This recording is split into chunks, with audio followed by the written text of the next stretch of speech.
여러분 안녕하세요. 반갑습니다. 이렇게 불러주셔서 너무 감사하고 또 남서울교회 12마을 형제자매들을 만나게 돼서 되게 또 반갑습니다. 제가 오늘 이 자리에 서게 된 자격이 있다면 저는 아마추어 문헌학자의 자격으로 지금 이 자리에 서 있습니다.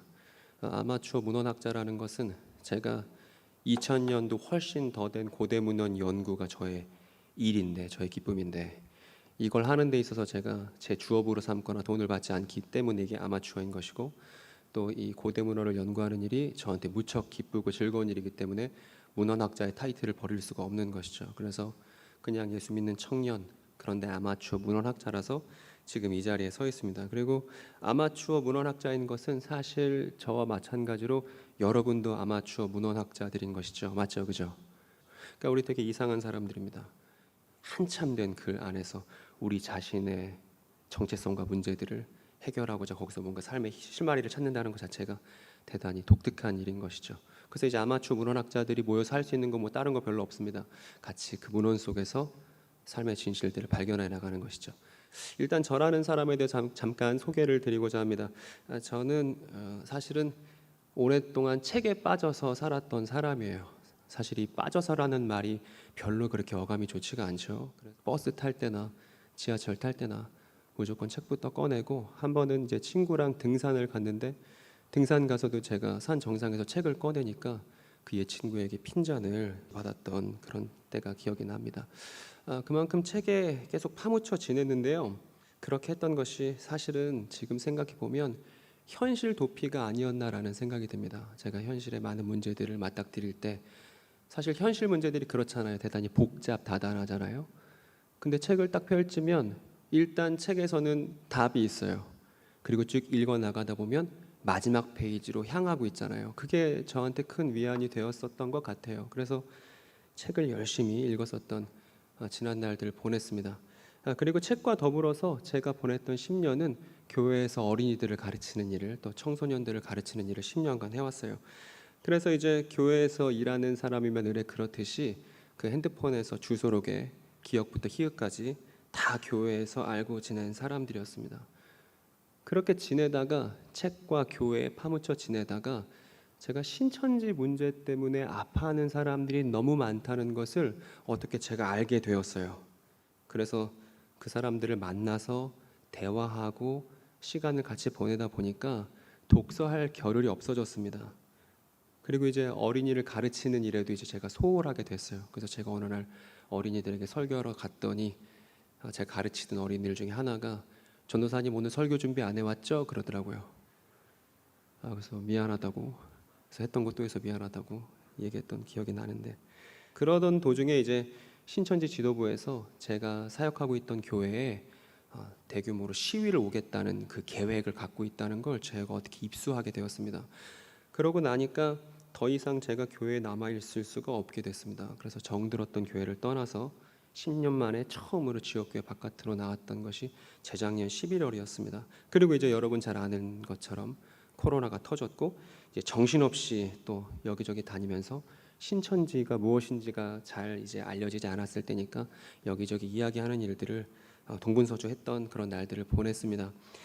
그런데 제가 그렇게 지역교회에서 10년간 있다가 나와 보니까 비로소 알게 되었습니다. 그러니까 대단히 새삼스러울 수 있는데, 제가 책에서 읽었었던 교회와 그리고 우리가 한국교회라고 말하는 현실교회가 정말 다르다는 사실을 새삼 느꼈어요. 그러니까 제가 교회 안에 있었을 때는 늘 따뜻한 권사님들, 그리고 제가 좋아하는 천진난만한 아이들, 그리고 앉아서 듣고 있으면 편안해지는 목사님 설교 듣고 있는 그 10년 동안 한국 교회가 한국 사회 안에서 어떤 평가를 받고 있는지에 대해서 제가 잘 몰랐어요. 물론 누군가가 저한테 한국 교회 이미지가 안 좋다고 얘기하면 맞다고 고개를 끄덕일 수 있을지언정 이렇게 심각하다고는 제가 느끼지 못했었던 것이죠. 그런데 막상 나와서 보니까 책에서 말하는 교회와 현실 교회의 간극이 정말 심각한 수준이었고, 이 사회 안에서 교회는 교회다움을 다시 물어야 할 지경에 이르렀습니다. 여러분 동의하시나요? 여러분 끄덕끄덕 아니면 절레절레 한번 해봅시다. 여러분 표정이 하나도 안 보니까 제가 너무 답답한데 끄덕끄덕 절레절레. 여러분 제 말에 동의하시나요?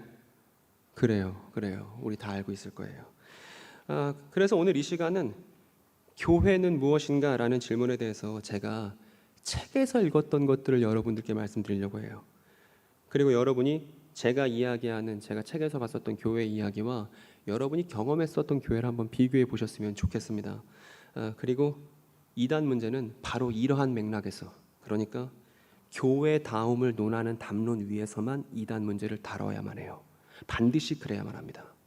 근데 여러분, 우리가 이 옛날 글들을 읽을 때, 지금 우리가 갖고 있었던 2000년 전 고대 문헌을 읽을 때 반드시 기억해야 되는 것은 글자에 빠지지 말고 글자가 가리키고 있었던 당시 사람들의 삶을 바라봐야 한다는 것입니다. 글자에 빠지면 안 돼요. 글자 자체가 아니고 글자가 가리키고 있는 그 당대 사람들을 생각하고 또 상상해야 한다는 것입니다. 성경을 펼치고도 당대 상황과 문화에 대해서 전혀 생각하지 않는 사람들이 너무나 많아요. 이런 사람들은 마라톤에서 우승한 사람 머리 위에다가 옥황상제 모자를 씌워주는 사람과 똑같아요. 여러분, 그 옥황상제 모자 아시죠? 옥황상제 모자 이렇게 네모내서 거기 주렁주렁 줄 같은 거 많이 달려있는 그 모자 아시죠? 그 모자 이름이 면류관이에요. 면류관. 어쨌든 이 소리가 무슨 소리인지는 좀 더 들어보시면 이해가 되실 겁니다. 일단 우리가 지금 도착한 이곳은 반모라는 섬이고 지금 시간은 AD 96년, 97년 그 즈음입니다. 그러니까 거의 2000년 전 반모로 우리가 갔던 것이죠. 그리고 저기 보면 예수께서 사랑하시는 제자라는 별명을 갖고 있는 사도 요한이 있습니다. 그리고 이 사람은 오늘날 터키 지역에 있는 교회들에게 편지를 보냈고 그 편지에는 어떤 이름이 붙어 있냐면 요한계시록이라는 이름이 붙어 있습니다. 그리고 이 요한계시록이라는 편지를 가장 먼저 받아들었었던 동네는 에베소라는 동네이고 그 에베소에 있었던 예수 믿는 사람들이 최초로 요한계시록의 독자가 되었을 것이죠.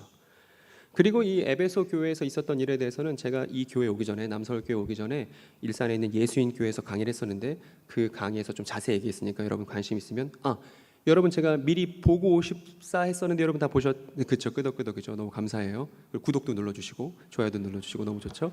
어쨌든 그래서 이제 에베소 교회 지나서 오늘 남서울교회 형제자매들과 같이 볼 건 서머나라는 동네입니다. 이 에베소 교회가 요한계시록을 받고 이제 그것을 당시 복사기가 없었을 거니까 필기해서 필사본을 만들어 놓고 원본을 서머나 교회로 보냈을 거란 얘기입니다. 그래서 서머나 교회에 교인들이 있었습니다. 저 가운데 있는 사람 이름을 우리가 좀 기억할 필요가 있는데 저 가운데 있는 사람은 폴리갑이에요. 폴리갑. 따라해볼까요? 폴리갑 뭐라고요?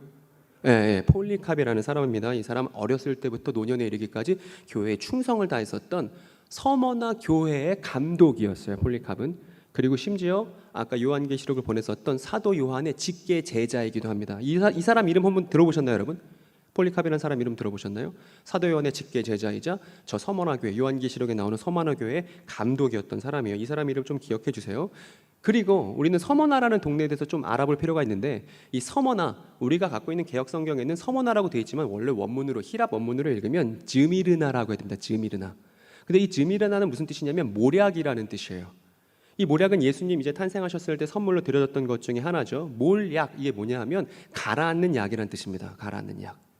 근데 이 가라앉는 약이 당대 되게 비싼 약재로 쓰였어요. 그리고 시신의 부패를 막는 방부제로 쓰였습니다. 그러니까 서머나 즈미르나 그러면 이건 무슨 뜻이냐면 방부제, 모략 뭐 이런 뜻인 것이죠. 그리고 이제 영어로는 이제 스미르나인데 지금 터키 이즈미르라는 지역이 이 서머나 지역입니다. 발음이 비슷하죠? 즈미르나, 이즈미르 같은 동네인 거예요. 그리고 이제 이 서머나에서 통용되던 이제 동전이 발굴이 됐는데 동전에 보면 저렇게 새겨져 있는 게 뭐냐면 월계관입니다. 월계관. 저 월계관이 서머나라는 지역의 상징이었습니다. 그리고 저 월계관이 상징인 것처럼 당시 서머나 지역에서는 운동 경기가 대단히 많이 벌어지던 그런 도시가 서머나였어요. 여러분, 예를 들어 서머나에서 운동 경기가 벌어졌고 마라톤 경기가 있었다고 한번 상상을 해보십시오. 근데 마라톤 경기를 하고 나서 그 마라톤 우승자에게 머리에 뭘 씌워줬겠어요? 월계관을 씌워줬겠어요? 옥황상제 모자를 씌워줬겠어요? 만약에 마라톤 우승한 사람한테 옥황상제 모자를 씌워준다면 되게 우스꽝스러운 그림이 되겠죠. 그런데 이제 당시 우리나라의 성경이 번역될 때 월계관이라고 해버리면 사람들이 마라톤도 잘 모르고 거기서 우승했을 때 머리에 쓰는 월계수 잎으로 만든 관에 대해서 전혀 기본 지식이 없기 때문에 되게 낯설어 했겠죠. 그러니까 비슷한 걸로 번역어를 쓴 거예요. 뭐로? 옥황상제 모자로 차용한 겁니다. 그러니까 이 얘기는 무슨 얘기냐면 번역에는 언제나 한계가 있다는 거예요. 뚜렷한 한계가 있다는 것입니다. 어떤 번역도 100%그 시대의 문화와 상황과 역사를 오롯이 다 반영할 수는 없는 거예요. 그러니까 우리는 글을 읽을 때, 옛 글을 읽을 때, 아마추어 문헌학자로서 옛날 글을 읽을 때 반드시 당대 문화와 역사를 전제해야만 한다는 것입니다. 이게 대단히 중요해요. 그런데 대한민국에 존재하는 모든 이단들은 이 사실을 깡그리 무시합니다. 그리고 유감스럽게도 교회에서도 별로 신경 쓰지 않는 것 같아요. 그래서 같이 몰라요. 같이 모르고 같이 혼란에 빠지게 됩니다. 성경을 얘기할 때. 어찌되었든 이 서머나 교회에 요한계시록이 배송이 되었고, 이 요한계시록 내용, 서머나에게 주셨던 예수의 메시지에 대해서 우리가 한번 같이 생각해 보자는 것이죠. 여러분이 조금 전에 같이 읽었었던 본문이 이 서머나 교회에게 예수께서 주시는 메시지였습니다. 메시지 내용은 대강 이렇습니다. 우리 아까 읽었으니까. 일단 저런 구성은 가운데 있는 내용이 중요하게끔 배열되어 있는 구성으로 그렇게 성경 본문들이 기록되었다는 것만 알아두시면 좀 유용하게 쓰일 수 있을 거예요. 근데 여러분 또 상상해 보세요. 요한계시록이 서머나라는 동네에 배송이 됐습니다. 근데 학자들에 의하면 당대 고대 사회에는 2000년 전 고대 사회에는 글을 읽을 수 있는 사람들이 별로 없었어요. 여긴 글을 모르는 사람은 아무도 없겠습니다만 당시는 그랬습니다. 그래서 배송이 된다 하더라도, 사도들의 글이 배송된다 하더라도 그것을 읽을 수 있는 사람은 극소수에 지나지 않았습니다. 그래서 교회에는 어떤 사람들이 있었냐면 전문 낭독자가 있었어요. 그러니까 당시는 글을 읽고 쓰는 것만으로도 직업을 얻을 수 있는 그런 시대였어요. 그래서 읽고 쓰는 것을 전문적으로 하는 사람들을 서기관으로 부르지 않습니까? 그러니까 교회 안에서도 글을 읽을 수 있는 소수의 사람들이 있었고, 그 사람들이 대표로 교회에 배송된 편지, 사도들의 편지를 낭독했다는 것입니다. 그러면 한 사람이 낭독할 때 나머지 사람들은 어떻게 하고 있어야 되죠? 듣고 있어야 되죠. 이랬을 거라는 거예요. 그죠? 이걸 뭐라 그러냐면요, 공동 읽기라고 합니다. 제가 지금 이렇게 오늘 우리랑 너무 상관없어 보이는 멀리 떨어져 있는 그 즈미다라는 도시에서 공동 읽기를 하던 교회의 상황과 역사에 대해서 자세히 말씀드리는 건 이 배경 없이는 우리가 요한계시록을 읽을 수가 없기 때문이에요. 그러니까 우리는 아마추어 문헌학자로서 2000년 전 문화와 역사에 능통해야 돼요. 만약에 어떤 사람이, 믿지 않는 사람이 저는 성경 너무 궁금합니다, 성경에서 무슨 얘기하는지 알고 싶습니다, 그럼 여러분들이 설명해 줘야 돼요. 왜냐하면 이건 목사나 내지는 전도사 내지는 신학을 전공한 사람의 몫이 아닙니다. 이건 예수를 믿는 사람 모두의 몫이고, 여러분들은 글을 읽을 수 있죠, 그죠? 그리고 글을 읽는 건 단어에 빠지지 않고 당대 문화와 역사로 돌아가는 일이기 때문에 여러분들이 여기에 대해서 전문성을 갖고서 재미있게 그들에게 전달해주는 역할을 해야 한다는 것이죠. 그래서 제가 지금 쭉 말씀을 드리는 거예요. 그래서 이렇게 공동 읽기의 전통이 있었고, 그게 2000년 동안 쭉 이어 내려와서 오늘 여기에도 있는 거예요. 방금 우리가 공동 읽기를 하지 않았습니까? 이 공동 읽기를 통해서 글을 읽고, 사도들의 글을 읽고, 거기에서 우리가 누구인지 발견하는 이 전통이 쭉 이어져 내려왔다는 것입니다. 그래서 이 흔적을 요한계시록 안에서도, 그 서도에서도 확인해 볼 수가 있습니다. 글씨가 보이실지 모르겠는데 한번 같이 한번 읽어볼까요? 시작. 이 예언의 말씀을 읽는 자와 귀 기울여 듣는 이들과 그 안에 기록된 것을 지키는 이들에게 복이 있습니다. 왜냐하면 때가 가깝기 때문에. 이게 요한계시록 1장 3절의 내용입니다. 여기 보면 읽는 자가 있죠. 이 사람이 글을 읽을 수 있는 낭독자겠죠. 그리고 이 사람이 요한계시록을 큰 소리로 낭독할 때 그걸 듣는 사람들, 이 사람들은 글을 몰라요. 글을 모른다 하더라도 생각의 깊이가 얕은 건 아니에요, 그죠? 듣고 깊이 생각할 수 있겠죠. 듣고 생각하고 읽는 자나 이것을 듣는 사람들이나 이 안에 기록된 메시지를 한 번에 파악하고, 그죠? 듣고 이런 내용이구나 파악하고 그것대로 살아야 한다고 함께 결의를 다지던 게 초대 교회 공동체였다는 것입니다. 이렇듯 교회 안에서는요, 읽는 문화가 대단히 중요했어요. 그리고 절묘하게도 2000년 전에 당시 대부분의 이런 문서들은 두루마리로 돼 있었는데 2000년 전 교회가 시작됐을 때 그 무렵 절묘하게도 어떤 발명품이 생겼냐면, 우리가 지금 사용하고 있는 페이지를 넘길 수 있는 책이 그때 발명이 됐습니다. 이것을 코덱스라고 부르거든요. 이 코덱스라는 페이지를 넘겨서 쉽게 찾아볼 수 있는 책의 형태가 그때 발견됐고, 교회를 통해서 기록 문화가 폭발적으로 성장하게 됩니다. 이게 되게 신기한 일이에요. 초대교회가 생겨났을 때 최초 책이 발견됐고, 인쇄술이 개발됐을 때 종교개혁이 벌어졌습니다. 그러니까 기독교의 확산, 기독교가 무엇인지, 기독교의 본질을 찾는 일이 기록 문화와 또 인쇄 문화와 함께했다는 건 꼭 기억해둘 만한 일이겠죠. 그리고 오늘도 우리도 2000년 시간이 지나서 온라인이든 오프라인이든 사도들의 일을 공동 읽기하고 있는 사람들입니다. 그러니까 우리는 고대 교회들이 했었던 전통을 잇는다고 말할 수가 있겠죠. 그래서 이 시점에 잠깐 멈춰서 우리는 종교가 무엇인지 한번 생각해 보려고 합니다. 여러분도 종교와 관련이 있는 사람들이기 때문에 이 종교라는 단어가 뭔지 한번 고찰해 보는 것은 필요한 일이 되리라 생각이 됩니다. 이 종교라는 말은 영어로 religion인데 이 단어에 대해서 사람들이 많이 연구를 했어요. 그런데 학자들이 뭐라고 얘기했냐면 저 종교라는 단어, 영어 단어는 대부분의 영어 단어 중에 오래된 것은 라틴 어원을 갖고 있거든요. 그래서 그 라틴 어원 중에 라틴어는 되게 쉽습니다. 그냥 생긴 대로 읽으면 돼요. 한국 사람 눈에 보이는 것대로 그냥 생긴 대로 읽으면 됩니다. 저 아래에 있는 라틴 단어 어떻게 읽게요, 여러분? 발음이 어떻게 해요? 그냥 렐리가레라고 하면 됩니다. 안 어렵죠, 그죠? 근데 저게 뭐냐면 리가 다시고요, 레가 다시고요, 리가레가 묶기예요. 그래서 사람들이 종교는 사람들을 재교합시키고 다시 묶는 거야, 다시 조직하는 거야. 왜냐하면 저 렐리가레라는 라틴어가 있으니까 저기서 종교라는 말이 나온 걸 거야. 이렇게 이해했습니다. 근데 이런 이해가 아무런 근거 없다는 사실을 주장하고 조르주 아간벤이라는 학자가 무슨 얘기를 했냐면 아니야. 다시 사람들을 묶고 재교합시키는 게 아니라 렐레게레에서 온 거야. 이렇게 주장했습니다. 저 렐레게레는 뭐냐면 다시, 저 레게레가 뭔지 궁금하시죠? 읽기예요. 우리에게 있는 경전을 다시 꼼꼼하게 읽고 거기서 말하는 본질이 무엇인지를 우리가 재확인하는 것에 종교의 본질이 있다는 얘기예요. 제가 서머나라는 도시의 상황에 대해서 자세하게 말씀드렸으니까 그럼 이제부터 그 방부제 교회, 서머나 교회에 대해서 예수께서 말씀하셨던 그 메시지를 꼼꼼하게 다시 읽어보자는 겁니다. 다시 읽어보자는 겁니다. 거기서부터 우리가 다시 시작하자는 것입니다. 보이시면 한번 같이 읽어볼까요? 천천히 한번 읽어보겠습니다. 종교의 본질로 돌아가는 마음으로 예수께서 저 말을 왜 하셨을지, 서머나 교회 사람들에게 어떻게 들렸을지 상상하면서 천천히 한번 같이 읽어볼게요. 시작. 너는 서머나 교회의 천사에게도 편지하라. 처음이자 마지막인 죽었다가 살아난 이가 다음과 같이 말한다. 그러니까 상상을 해봤어요. 처음이자 마지막이라고 했으니까 줄을 한번 쭉 그어보는 거예요. 이렇게 말입니다.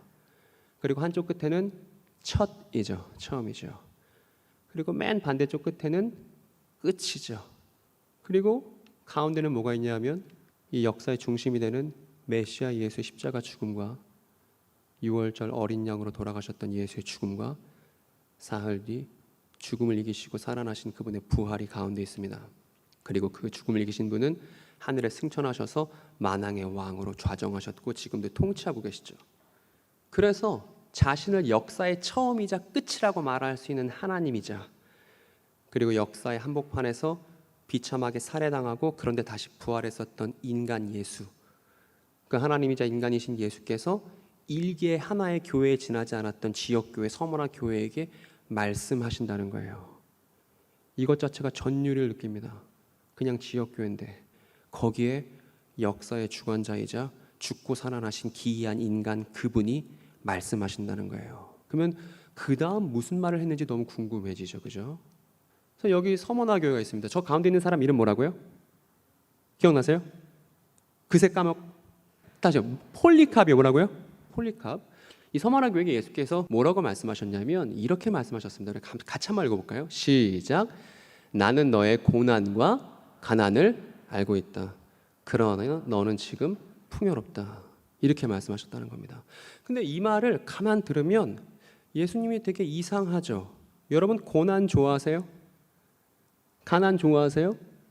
여기 고난과 가난 좋아하는 사람 아무도 없을 겁니다.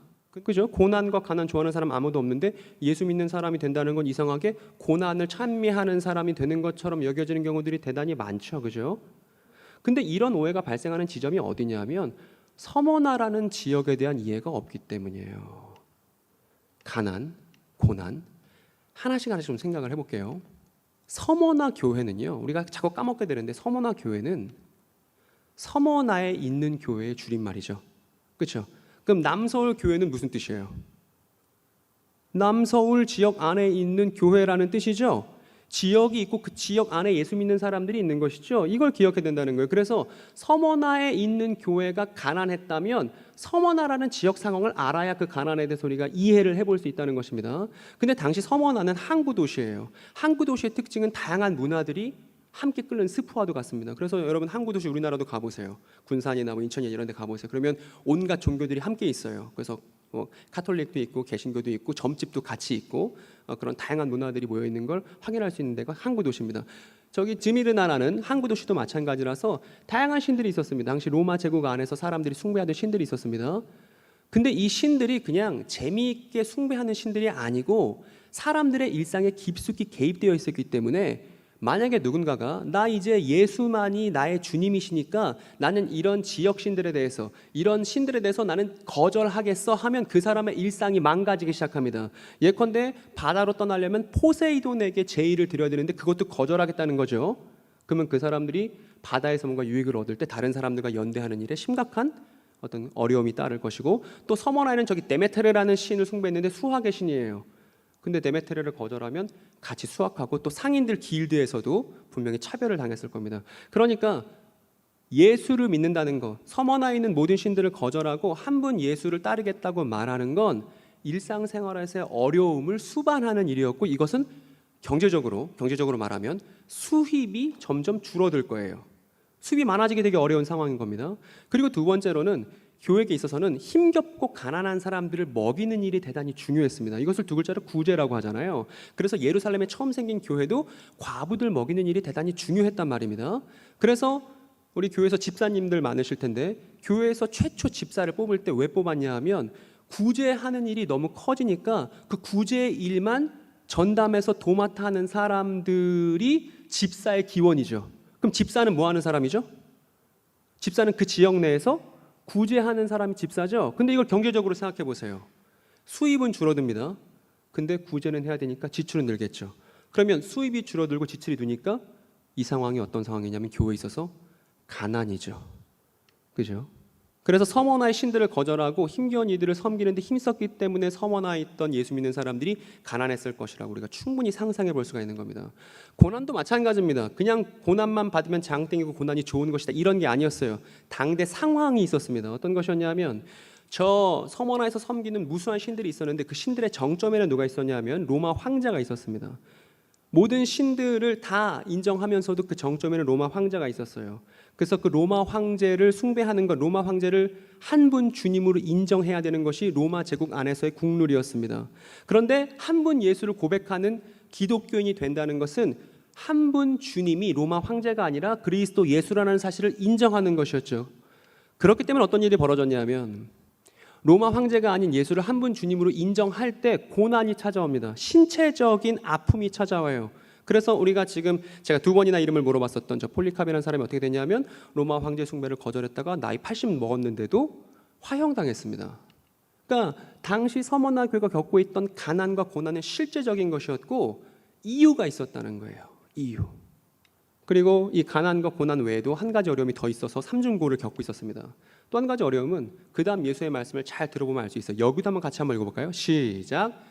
그리고 자칭 유대인이라는 자들로부터 나온 험담도 알고 있고 그들이 유대인이 아니라 사탄의 회당이라는 사실도 알고 있다. 그러니까 고발이죠. 가난, 고난, 고발. 이것이 2000년 전 고대 교회가 겪고 있었던 상황이었습니다. 근데 어떤 고발이었냐면 여기 유대인들이라고 자기가 유대인들이라고 말하는 사람들이 있어요. 근데 유대인들은 한 분 하나님을 섬겨요. 유대인들은 한 분 하나님을 섬깁니다. 근데 한 분 하나님을 섬기니까 이 사람들은 예수를 경배하는 걸 용납하지 못해요. 아니 하나님은 한 분인데 저 십자가에서 비참하게 죽임당했던 예수를 경배한다고? 그건 말도 안 되는 거야. 그래서 이 유대인들이 어떻게 했냐면 예수 믿는 사람들을 로마에 고발하는 거예요. 저 예수 믿는 사람들이 로마의 사회 질서를 어지럽히는 사람들이라고.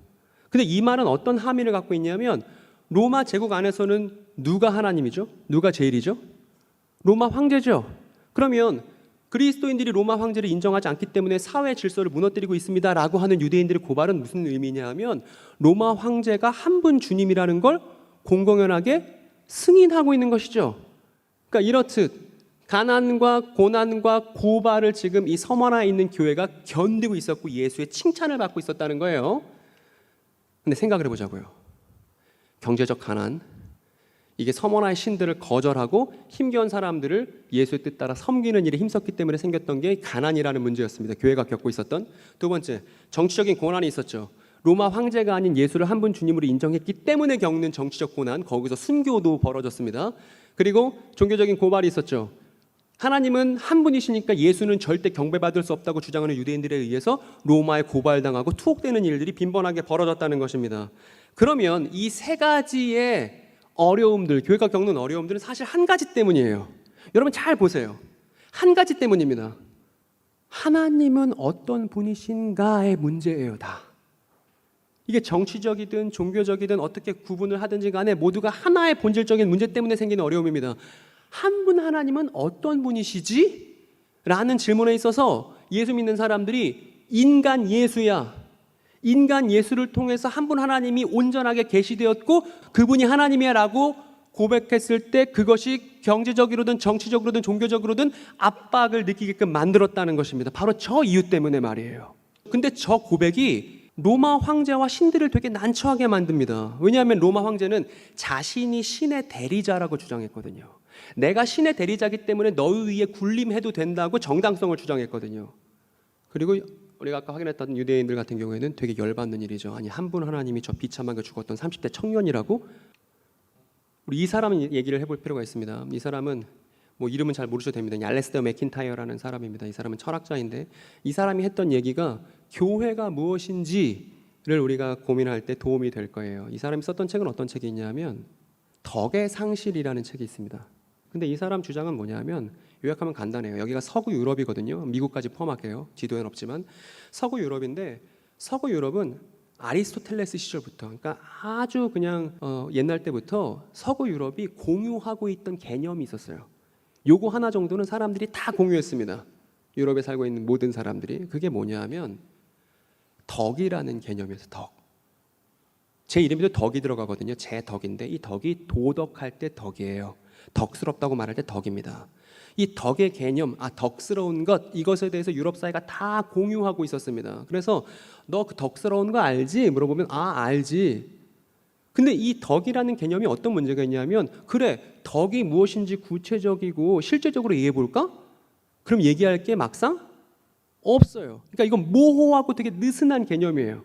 그런데 유럽 사회 전체가 공유하고 있었던 것입니다. 그래서 사람들이 암묵적으로 덕스럽게 살려고 했어요. 덕스러운 게 뭔지 안다고 생각했단 말입니다.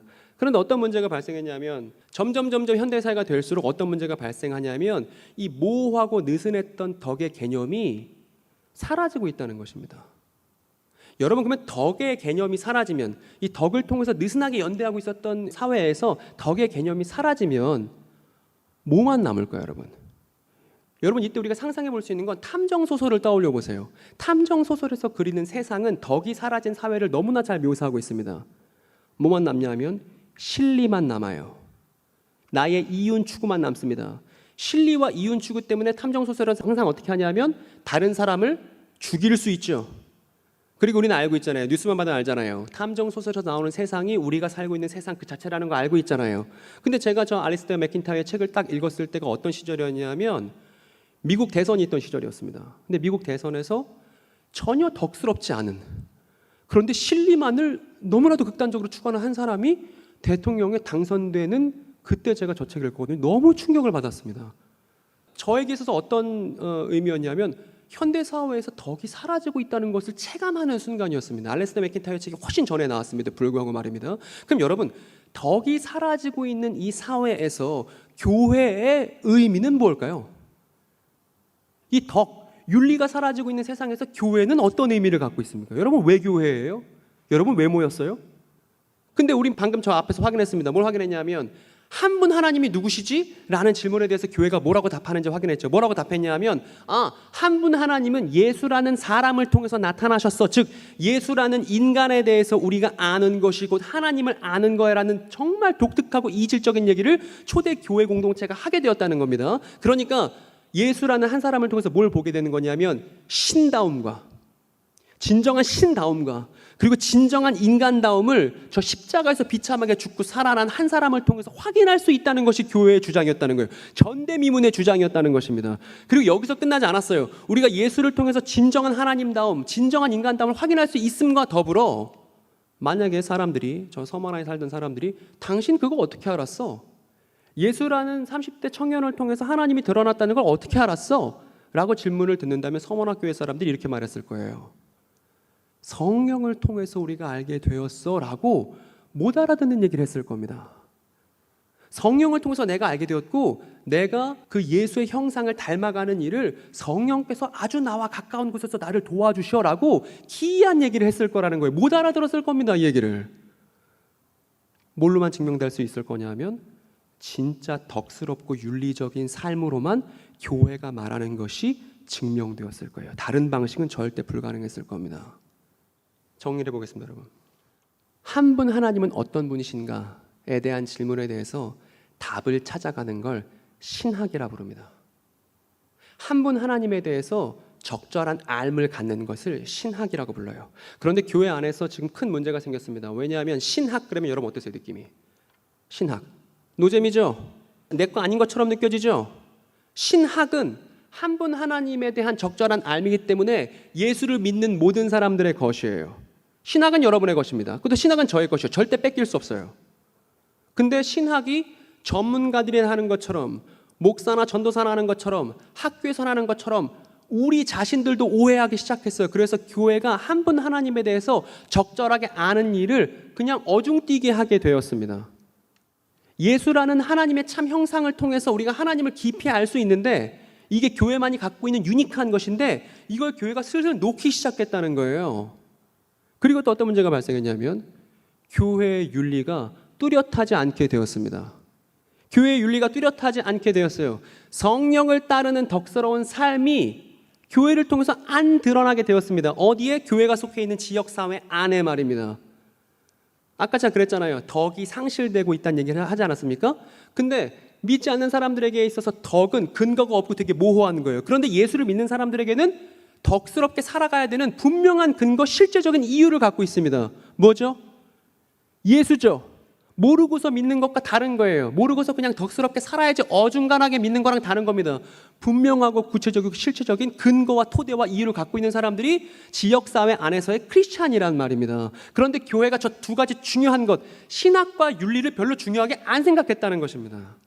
제가 지난 영상에서 일산 예수님교회에서 했던 영상을 보고 오신 분들은 아실 거예요. 제가 그때 말했습니다. 교회 안에 신학이 실종됐다는 얘기를 제가 1시간 동안 반복했죠. 오늘 제가 말하고 싶은 건 교회 안에 신학이 사라졌기 때문에 그 다음 찾아오는 도미노같이 그 다음 찾아오는 아픔은 뭐냐 하면 교회 안의 윤리가 매력적이지 않게 되었다는 것이에요.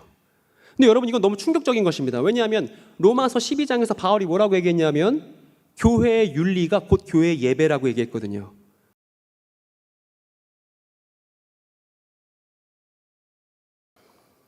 서머나 교회는 신학과 윤리의 공동체였습니다.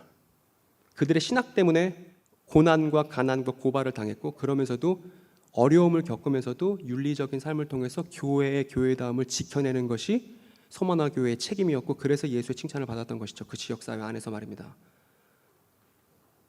하나님이 누구시지? 아버지 하나님이 누구시지? 근데 아버지 하나님이 인간인 아들 예수를 통해 자신을 드러내셨다. 그래서 그 아들을 통해서 하나님을 우리는 성령 안에서 깨닫고 그 아들을 성령 안에서 닮아갈 수 있다. 이거 딱 4글자로 요약하면 뭐게요?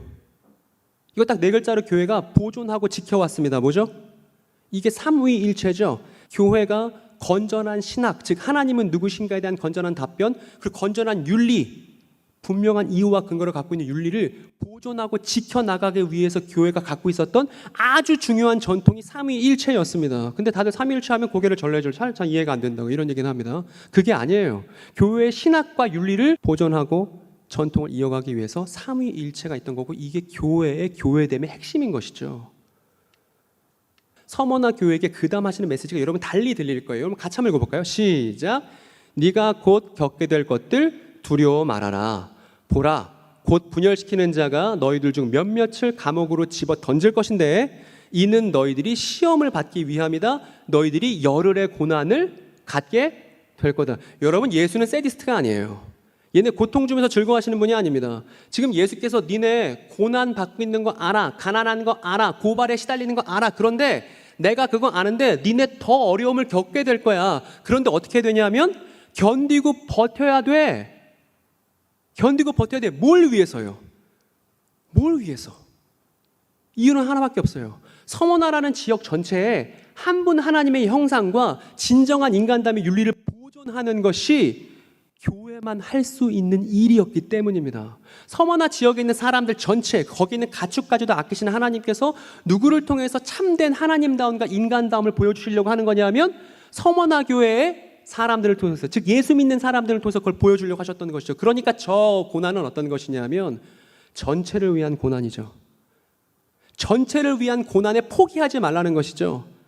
이 고난은 왜 찾아왔습니까? 신학과 윤리 때문에 찾아왔습니다. 한 번 하나님에 대한 적절한 고백과 온전한 인간다운 삶 때문에 고난이 찾아왔어요. 근데 그 고난을 더 견디고 버티라는 것입니다. 여러분, 이렇게 전체를 위해서 고난을 받는다면, 전체를 위해서 하나님다움과 인간다움을 보여주기 위해서 고난을 받는다면 이것 되게 누구의 고난과 닮아있죠?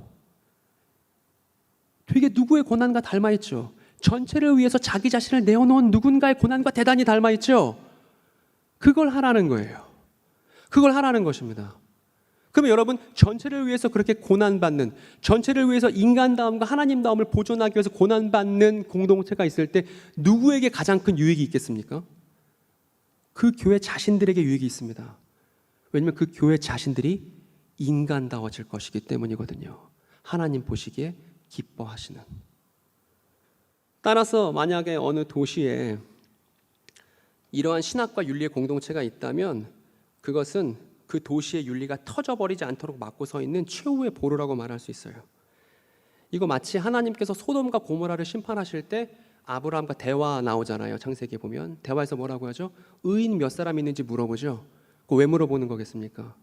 그 도시 안에 의인들이 있는 게, 의인들이 몇 명 있는지가 그 도시 전체의 윤리 수준을 결정하기 때문입니다. 근데 소돔과 고모라의 윤리 수준은 완전 진짜 비인간화의 극치를 보여줬죠. 손님이 그 도시에 찾아왔는데 당장 다짜고짜 성관계 하자고 찾아오죠, 사람들이. 그러니까 그 얘기를 들은 롯이 어떻게 해요? 자기 딸들을 내어주겠다는 말을 할 때 우리가 경악하게 되지 않습니까? 의인이 사라진, 즉 하나님다움과 인간다움을 보존하지 않았던, 즉 올바른 사람이 올바른 사람답게 구실하지 못했던 그 지역사회 전체가 완전 윤리 수준이 전락한다는 사실을 우리가 창세기 18장에서 확인하게 된다는 것입니다. 그리고 여러분들은 이 내용들을 쭉 듣고 나면 이제 책임이 있죠. 남서울에 대한 책임이 있는 것이죠. 여기 남서울 맞습니까, 목사님? 맞죠? 남서울, 이름만 남서울교회고 또 딱 뭐 북서울 뭐 이런 거 아니고 제가 지를 잘 몰라서 지역사회에 대해 여러분들이 책임이 있다는 것이죠. 윤리와 실리 사이에 딜레마를 느낄 때, 그 사람이라면 안 그랬을 텐데, 그 사람은 그러지 않을 텐데, 이런 사람들이 많이 떠오르는 도시가 되어야 되죠. 근데 믿지 않는 사람이 윤리와 실리의 딜레마 속에서 그 사람이라면 안 그랬으니까 나도 그러지 말아야겠다, 이렇게 했을 때 그 사람 머릿속에 떠오른 사람이 예수 믿는 사람이어야 되죠. 그러면 예수 믿는 사람은, 의인은 자기도 모르는 새에 이 지역사회의 윤리를 보존하고 있는 것이죠. 그게 의인들이 살아가는 방식 아니겠습니까? 이걸 그냥 우리나라 사람들이 이해하기 쉽게 말하면 법 없이도 사는 사람인 것이죠. 여러분, 제가 최근에 충격을 받았던 일이 있었는데, 아이유 팬클럽, 그러니까 남성이 대부분이거든요. 그 아이유 팬클럽이 아무도 시키지 않았는데 연탄 봉사를 해요. 누구 이름으로? 아이유의 이름으로. 우리가 아이유 때문에 고난을 당하네, 이러지 않습니다. 어때요? 기뻐요. 나의 윤리와 나의 이런 어떤 급진적인 어떤 선행을 통해서 아이유의 이름이 높아지는 게 좋아. 근데 우리가 맨날 여기 앉아서 뭐 얘기 듣는 건 잘했고, 뭐 모임하면 그냥 뭐 일주일 동안 저 또 하나님 뜻 따라 못 살았고 이런 얘기 반복하는 건 너무 잘했지만, 창의적으로 윤리적인 삶을 사는 공동체를 구현하는 일에 너무 낙제점이라는 것입니다. 죄송합니다. 사실은. 왜냐하면 저도 실패자니까요. 저도 교회 일원으로서 실패자니까요. 제가 10년간 교회에 있을 때 이게 이렇게 심각한 줄 몰랐으니까요. 여러분들께 자꾸 타박하는 것처럼 들린다면 그렇지 않습니다. 제가 실패자니까 제가 먼저 실패한 사람으로서 여러분들께 말씀드리는 걸 꼭 기억해 주시면 좋겠습니다. 이런 것이죠. 그 서머나 교회는 부당한 투옥을 감내했습니다. 뭐 때문에? 서머나 지역 전체에 하나님의 형상을 보존하기 위해서 말입니다. 다시 정리하면 한 분 하나님은 어떤 분이신가? 이게 신학이죠. 다분히 신학적이고, 성령을 따르는 인간은 어떻게 사는가? 다분히 윤리적인 이 어려움을 교회가 지역 전체를 위해서 겪고 있었다는 것입니다. 이게 고대문헌에서 제가 읽었었던 교회다움이었습니다. 여러분 당황스러우시죠? 이단 세미나인데 이단 얘기 한 번도 안 나와서요, 그죠? 이제 이단 얘기 할 거예요. 제가 종말론 사무소라는 채널을 운영하고 있습니다. 근데 저희 채널에 계속 반복적으로 와서 특정 채널을 홍보하는 사람들이 계속 줄을 잇습니다. 그래서 계속 와서 막 댓글 달아요. 댓글 보면 한국 교회를 비판하는 것을 통해서 사람들의 공감대를 얻으면서 링크 하나 걸어놓습니다. 근데 그 링크가 다 저 채널을 향하고 있어요. 성도TV라는 채널을 향하고 있습니다. 여러분 이 사람 누군지 아시나요? 이 사람은 신옥주 씨입니다. 여러분이 속한 합동교단의 목사로 있었던 사람이에요. 그런데 이 사람은 지금 대법에서 7년형이 나왔죠. 왜냐하면 자신의 교인을 구타했던 이유로 이제 7년형을 대법에서 받았던 신옥주 씨입니다. 근데 저 성도TV는 신옥주 씨가 이끄는 은혜로 교회라는 사이비에서 운영하고 있는 유튜브 채널이에요. 근데 그 채널에 딱 들어가면 저렇게 써 있습니다. 이단이 오히려 이단들을 규정하려고 하죠. 되게 이상한 거죠. 앞뒤가 완전 바뀌었습니다. 거꾸로 뒤집혔어요. 그리고 더욱더 충격스러운 것은 저 신옥주 씨를 저 은혜로 교회가 운영하고 있는 저 성도TV 채널에서 뭐라 부르냐면 진리의 성령이라고 부른다는 것입니다. 그리고 저 사람들이 열심히 자신들의 그릇된 신학을 홍보하고 알리는 일에 최선을 다하고 있습니다. 여러분 제가 얘기했던 거 생각해 보세요. 잘못된 신학, 만약에 건전한 신학이 건전한 윤리를 갖고 온다면 잘못된 신학은 잘못된 윤리를 갖고 오겠죠, 그죠? 그래서 신학이 잘못됐다는 건 분명히 이 지역 사회 안에서 윤리적인 문제가 뻥 터질 것을 예고하는 것과 다르지 않아요. 그래서 2014년도로 기억이 납니다. 신옥주 씨가 합신교단에서 이단으로 딱 판명이 났을 때 그때 이미 저 은혜로 교회를 통해서 뉴스에 대서특필될 만한 일들이 벌어질 게 예고된 거나 다름없는 것이죠. 사실은 잘못된 신학이 잘못된 윤리를 가져오기 때문에. 그리고 이 사람은 저랑 아주 가까운 사람이에요. 이만희 씨입니다. 신천지를 이끌고 있는 아주 고령의 할아버지인데, 그리고 이 사람은 저 이만희 씨가 진리의 성령이라고 자신의 많은 시간을 들여서 가르쳤던 사람입니다. 그리고 신천지가 운영하는 채널에 들어가도 공교롭게도 데칼코마니를 발견할 수 있습니다. 뭐냐면 신천지 안에서도 이만희 씨를 뭐라 부르냐면 진리의 성령이라고 불러요. 그리고 더불어 신천지가 이단임에도 불구하고 신천지는 오히려 이단이 무엇인지를 재규정하려고 합니다. 그러니까 약간 합의가 필요하겠죠. 저 두 사람이 만나서요. 그죠? 누가 진리의 성령인지 합의를 좀 봐야 될 것 같습니다. 뭐 경우의 수는 세 가지예요. 신옥주 씨가 진리의 성령이면 이만희 씨는 아니겠죠. 이만희 씨가 진리의 성령이면 신옥주 씨는 아니겠죠. 그리고 제3의 경우의 수는 둘 다 거짓말쟁이일 수 있겠죠. 그죠? 저 사람들이 저렇게 우리가 섬기는 한 분 하나님의 형상을 일그러뜨리는 게 세상에서는 별로 중요한 문제가 아닙니다. 그죠? 관심 없어요. 이만희 씨가 자신을 진리의 성령이라고 주장한다 한들 세상에서는 별로 그게 큰 관심거리가 아닙니다. 뉴스도 안 돼요. 근데 이만희 씨가 횡령을 저질렀을 경우, 내지는 신옥주 씨가 폭행을 저질렀을 경우에는 대서특필되죠. 그러니까 이게 세상의 관심사예요. 근데 교회의 관심사는 이거랑 좀 달라야 되죠. 교회의 관심사는 신학에 있어요. 다시 말하면 한 분 하나님이 어떤 분이신가에 있습니다. 그렇기 때문에 한 분 하나님에 대해서 왜곡된 주장을 하는 사람들이 있다면, 일군의 사람들이 있다면 그건 단연 교회의 관심사여만 한다는 거예요. 그래서 교회가 저 사람들이 말한 하나님이 우리 하나님과 다르고 이런 부분에서 잘못됐다는 얘기를 교회의 공동체 일원인 여러분들이 할 수 있어야 한다는 것입니다. 그래야 우리 이웃사회에서 우리가 한 분 하나님의 참 형상을 지키는 일이 될 거잖아요. 근데 안 그랬다는 거예요. 안 그랬다는 건 복합적인 이유가 있습니다. 어떤 이유들이 있냐면 신학, 그거 전문가들이 하는 건 줄 알았어요. 저 이단들 특수한 사람이 하는 것인 줄로만 사람들이 알았어요. 여러분도 그렇게 생각했죠? 그죠? 특수한 사람들만 하는 줄 알았죠. 저는 특수한 사람이 아니에요. 그냥 일개 청년이고, 그리고 그냥 아마추어 문헌학자의 자격으로 제가 사랑하는 하나님에 대해서 그릇된 얘기를 하고 그것을 믿는 사람들이 너무나 많기 때문에 그 사람들에게 제가 알고 있는 것대로 말해줘야 된다고 생각했을 뿐이에요. 그리고 이 책임, 이 역할은 저와 여러분들에게 동일하다는 얘기입니다. 그래서 이단 문제는 신학적이자 윤리적인 문제입니다. 지역사회 안에서 하나님에 대한 잘못된 형상을 말하는 사람들에 대해서 우리가 제대로 거기에 대한 답변을 줄 수 있어야 되고 또 그 사람들이 윤리적으로 문제가 있을 거라는 걸 미리 예고할 수 있는 것이 신학적인 관점을 갖고 있는 교회에서만 가능하다는 거예요. 그래서 이게 교회가 사회 전체를 위해서 수행해야 될 중추적인 문제라는 것입니다. 여러분 지금 신천지든 뭐 하나님의 교회든 이단에 속해 있는 사람들 되게 많잖아요. 그죠? 신천지가 코로나 이전까지만 해도 20만이었고 하나님의 교회도 그 정도에 육박하거든요. 근데 그 사이비 이단에 몸담고 있는 사람들을 만나면 한결같이 하는 얘기는 자기는 하나님을 되게 찾고 싶었는데 하나님 어떤 분인지 궁금했는데 거기에 대해 제대로 된 답변을 듣지 못했다는 거예요. 뭐 이런 경우들이 있죠. 교회 안에서 신천지 교인이었던 사람이 드러나면 목사님부터 해서 교회의 리더급들이 어떻게 하냐면 빨리 그 사람 손절하는 거예요. 접촉하지 못하도록. 정작 그 사람은 신에 대한 호기심이 여전히 있고 거기에 대해서 알고 싶어하고 마땅히 그 사람은 교회를 통해서 올바른 지식을 서비스 받아야 하죠. 그죠?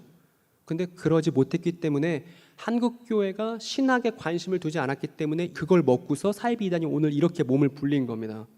저 사람들 세뇌당한 거고요. 저 사람들 우리랑 다른 사람들이고요. 저 사람들 접촉도 하면 안 되고요. 저 사람들 이제 우리랑 다른 사람들입니다. 이것만으로는 문제 해결이 안 된다는 걸 이미 우리는 충분히 겪어왔습니다. 그리고 이런 상황 속에서 사이비 이단이 직접 몸을 불리는 건 어디에 위협적인 일이냐면 지역사회 전체에 위협적인 일이에요. 우리 코로나 사태를 통해 봤잖아요. 그죠? 면역력은 여기에 있는 거죠. 내가 하나님에 대해서 온전한 알을 갖고 있고 그 사람들의 주장에 대해서 파악하고 있을 때 그 사람들을 만나도 두렵지 않은 것이죠. 근데 그동안 한국교회가 이단 소리만 들으면 경계하고 이유도 없이 두려워하는 일에만 매진했다는 것입니다. 그래서 교회답지 않았다는 거예요. 그러면 다시 우리는 옛날 글로 돌아갈 겁니다. 예수께서 승천하시고 교회가 이 땅에 최초로 출범했을 때 그때부터 죽었던 사람이 살아난 건 전대미문의 일이고 인류 최초의 일이기 때문에 그 예수에 대해서 갑론을박들이 엄청 많았고 초대교회부터 이단들이 넘쳐났습니다. 그래서 교회들은 모두 모여서 우리가 믿는 내용이 무엇인지를 함께 논의하고 결정했어요. 제가 지난 영상에서 말씀드렸던 거예요. 되게 많은 이단이 있었고 특히 아리우스라는 이단이 있었는데 그 아리우스에 대해서 니케아 공의회 때 초대교회들이 모여서 니케아 신경이라는 고백을 같이 하면서 우리가 믿는 하나님은 이런 분이야라고 결정했고 그때 아리우스가 적절하게 파문되었다는 얘기를 했잖아요. 제가 그 다음 얘기를 좀 해드릴게요. 왜냐하면 어떤 사람들이 기독교가 저렇게 공의회를 통해서 믿음의 내용을 결정했던 게 기독교가 다수파고 로마 제국의 권력의 그림자였기 때문에 저렇게 결정할 수 있었던 거야 라고 말도 안 되는 거짓말을 하는 사람들이 너무나 많기 때문이에요. 어떻게 됐냐면 아리우스라는 이단이 있었습니다. 이 사람은 예수님을 피조물이라고 주장하는 사람이에요. 그리고 예수님이 피조물이었다가 세례를 받으실 때 신적인 존재가 되었다고 주장했던 사람입니다. 정확히 오늘날 신천지가 주장하는 것과 똑같아요. 근데 이 아리우스 주의자들을 저 니케아 공의회 때 파문시켰습니다. 근데 그 다음 어떤 일이 벌어졌냐면 로마 황제가 당시 최고 권력이었던 로마 황제가 니케아 공의회 때 파문되었던 아리우스 주의자들을 다시 다 교회로 복권시켰습니다. 그래서 교회가 다수파가 아니었어요. 니케아 때 결정했었던 교회가 다수파가 아니었고 오히려 아리우스 주의자들을 따르는 사람들이 대단히 많았습니다. 문헌에 보면 아리우스가 되게 키도 크고 잘생기고 말도 잘해서 여자들한테 인기가 되게 많았다고 해요. 그리고 많은 뭇 여성들이 아리우스를 따르고 당시 지식인들도 아리우스 사상이 더 합리적이라고 생각해서 대단히 많이 아리우스를 추종했던 사람들이 많았습니다. 게다가 로마 황제들도 아리우스 주의자들이 되었죠. 그래서 그때부터 교회가 이 아리우스 주의가 우리의 하나님이 아니라는 걸 확정하기 위해서 정말 힘겹게 싸웠습니다. 힘겹게 싸웠던 사람들 중에 여러분이 꼭 기억해야 될 이름은 아타나시우스예요. 이 사람이 니케아의 결정이 곧 우리가 믿는 한 분 하나님의 형상이라는 걸 얘기하다가 유배당하고 어려움을 많이 겪었습니다. 그러다가 어떤 드라마틱한 일이 벌어졌냐면 로마 황제가 예수를 피조물이라 주장하는 아리우스를 다시 복권시켰잖아요. 근데 그 아리우스가 다시 교회로 들어오기 전날 목욕탕에서 급사했어요. 드라마틱하죠? 그리고 나서 그 다음날 로마 황제도 죽었어요. 근데 그렇다고 해서 아리우스주의가 약화되지 않았습니다. 그 이후 로마 황제들도 아리우스주의자들이 되었어요. 그런데 그럼에도 불구하고 교회가 분투했습니다. 어떤 분투죠? 신학적 분투죠. 끝내 니케아에서 결정된 것이 한 분 하나님이라는 결정을 교회가 타협하거나 양보하지 않았습니다. 그래서 아리우스주의자들은 이단으로 남게 된 것이고 오늘 우리는 니케아 신경에서 여러분이 갖고 있는 사도신경이 니케아 신경과 비슷합니다. 거기서 나온 거거든요. 이 고백을 지켜나갈 수 있었던 것이죠. 이게 신학적 투쟁, 초대교회가 있었던 신학적 투쟁이었습니다. 그런데 저 니케아 공의회 때 니케아 신경을 만들고 난 이후에도 한 번 하나님의 형상을 왜곡시키는 사람들이 그치진 않았어요. 그래서 어떤 사람들이 있었냐면 마케도니우스 파가 있었습니다. 마케도니우스 파. 제가 이 사람들을 언급하는 건 아까 신옥주 씨나 이만희 씨나 자신을 진리의 성령이라고 말하는 사람들을 볼 때마다 자꾸 마케도니우스 파가 생각나기 때문이에요. 저 마케도니우스 파는 뭐라고 주장했냐면 이렇게 주장했습니다. 성령은 하나님이 아니야. 하나님과 인간 사이 중간에 위치해 있는 게 성령이지 성령은 하나님이 아니야 라고 주장했던 사람들이 마케도니우스 파였어요. 당시 초대교회 시절에. 그리고 초대교회는 이들에게 적절한 별명을 붙여줬습니다. 뭐라 붙였냐면 성령 회방론자라고 별명을 붙여줬습니다. 그리고 공의회가 떠올렸어요. 성령에 대해서 교회가 뭘 믿는지 함께 고백하기 위해서 그 다음 공의회가 열렸습니다. 이 공의회가 콘스탄티노플 공의회예요. 그리고 이 앞에서 말씀드렸던 니케아 공의회와 콘스탄티노플 공의회는 지구에 존재하는 모든 교단 교파 떠나서 모든 교회가 함께 고백하는 공의의 내용이 니케아 공의회와 콘스탄티노플 공의회입니다. 여러분 들어보셨습니까? 콘스탄티노플 공의회 들어보셨어요? 들어보셔야 돼요. 찾아보셔야 됩니다. 왜냐하면 이게 우리의 뿌리이기 때문에. 콘스탄티노플 공의회에서도 콘스탄티노플 신경, 즉 믿음의 내용이 결의되었는데 그때 어떤 내용이 있었냐면 그 내용 중에 한 대목을 제가 인용해 볼게요. 성령에 대한 내용이 있어요. 보면 또한 성령을 믿사오니 그 다음 내용이 이렇습니다. 성령은 주님이시다. 여러분 아멘이세요? 그죠? 성령은 주님이시죠. 그리고 성령은 생명을 주시는 분이시다. 생명을 줄 수 있는 건 하나님만 주실 수 있으시죠. 그래서 성령은 주님이시고 생명을 주실 수 있어서 성령 하나님이라고 우리가 고백할 수 있는 거예요. 그럼 여러분 이게 어떻게 결정됐을까요? 그냥 교회들이 모여서 그냥 우리 이렇게 믿기로 해 이렇게 했던 걸까요? 그렇지 않습니다. 공의회가 권위가 있는 건 이 공의회의 결정이 어떤 기준과 근거를 통해 이루어졌냐면 따라합시다. 사도들의 가르침 뭐라고요? 사도들의 가르침이 공의의 결정의 근거였어요. 무슨 얘기냐면 고린도후서 3장 17절에 보면 주님은 성령이십니다 라고 하는 구절이 있습니다. 저기 보면 히라보로 토푸뉴마라는 게 있는데 이게 성령이거든요. 성령이 주님이십니다. 주님이 성령이십니다 라고 하는 성경 구절이 있고 그리고 고린도후서 3장에 보면 또 이런 구절도 있습니다. 성령은 생명을 주십니다 라는 구절이 있어요. 그런데 이 얘기 성령은 주님이시고 성령은 생명을 주시는 분이다. 이거 누가 얘기했냐면 바울이 얘기했습니다. 바울 사도죠. 이 사도들의 가르침에 근거해서 교회의 믿음이 정초되었다는 것입니다. 그리고 똑같은 얘기가 또 나와요. 성령은 생명을 주시는 분이십니다. 살리는 분이십니다. 라는 걸 요한복음에도 쓰여 있습니다. 이거 누가 얘기한 거냐면 사도 요한이 예수의 가르침을 전달한 거죠. 즉 아까 사도 바울이 했던 얘기랑 사도 요한이 했던 얘기랑 동일하죠. 그리고 성령은 아버지께로부터 나오셨다라는 구절이 있는데 이것도 사도 요한의 가르침 그대로입니다.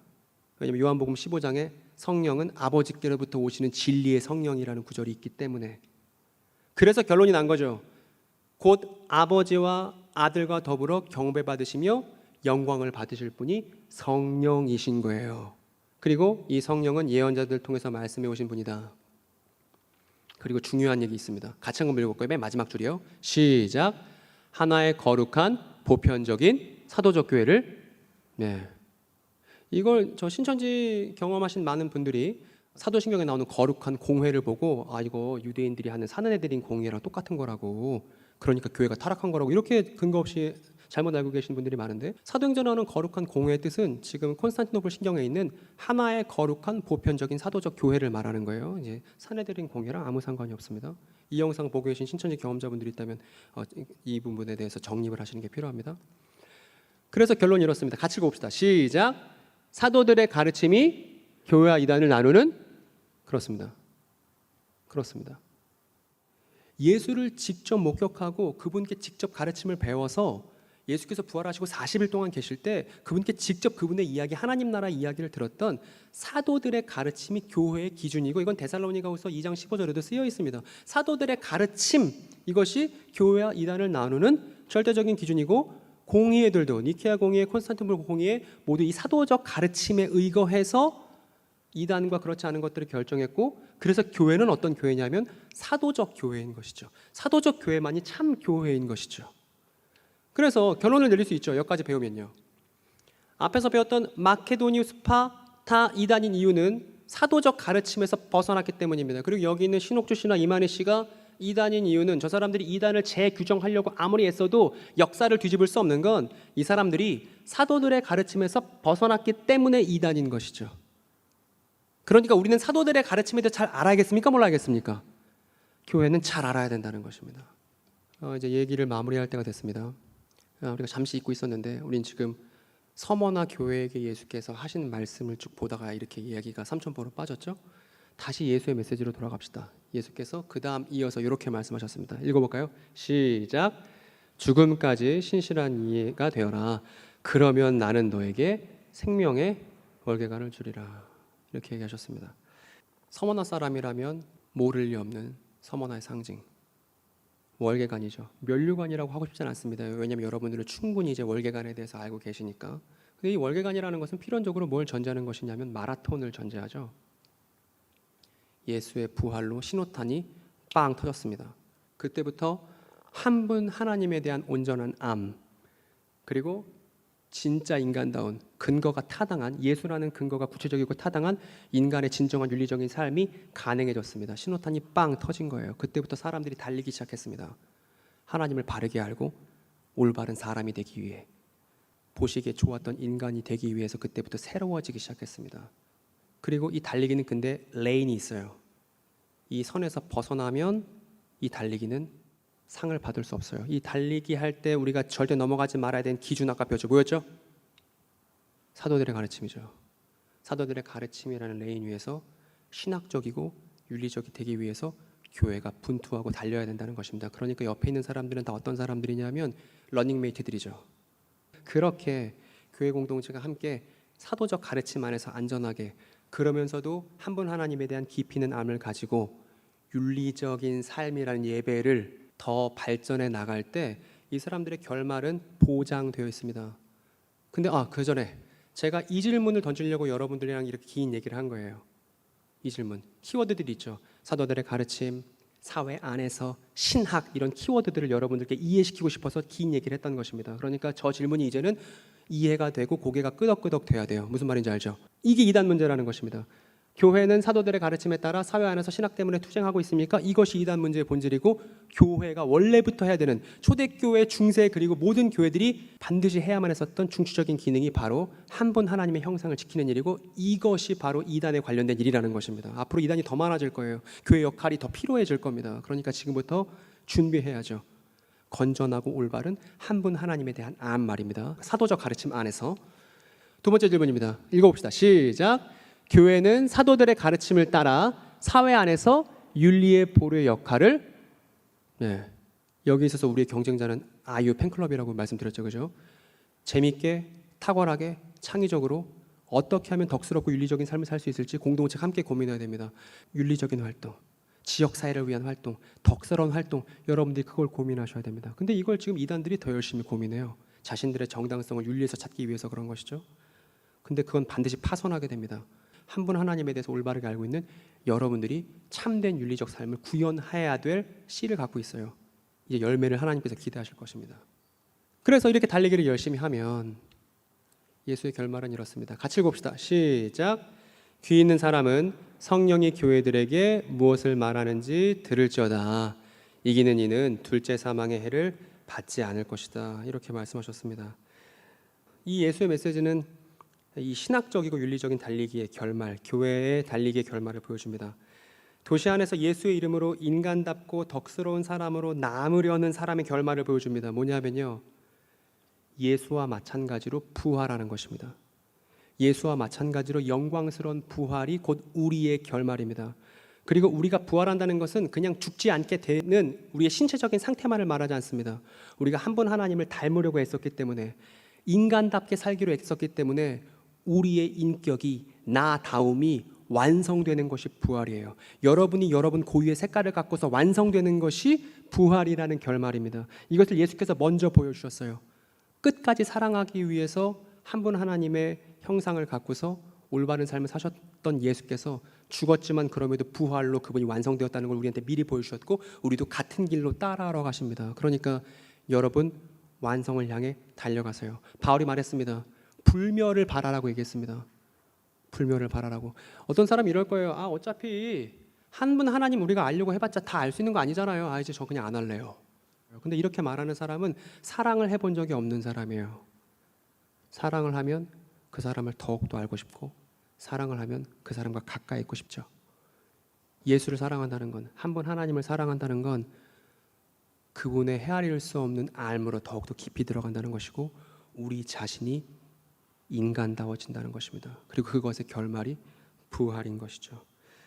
신학적이고 윤리적이고자 최선을 다했던 사람들은 예수를 닮은 사람들로 완성될 것입니다. 그리고 그날에 이렇게 될 거예요. 지금 월계관 쓴 거 보이시죠? 그래서 그들은 행복하게 살았습니다 라고 말할 수 있는 고생하던 우리 이야기의 마지막 페이지가 될 겁니다.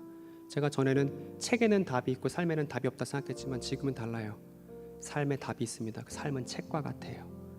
그러면 우리에게 마지막 페이지가 결정되어 있다면, 우리 자신이 예수 그리스도와 마찬가지로 아름답게 완성될 결말이 정해져 있다면, 미래가 결정되어 있다면, 지금 우리가 살아가고 있는 지금은 마지막 장 말고 그 앞에 있는 페이지들을 기록해 나가는 게 되겠죠. 추억이 많았으면 좋겠습니다. 한 분 하나님을 따라서 이 도시 안에서 고생하지만 그럼에도 윤리적이었기 때문에 생겼던 많은 추억들이 이 교회 안에 가득하게 되었으면 좋겠습니다. 나중에 메시아이신 예수 앞에서 우리 고생했던 썰들을 많이 풀 수 있도록 교회가 교회다워지기 위해서 분투했었던 많은 추억들을 여러분들이 오늘 만드시길 바랍니다.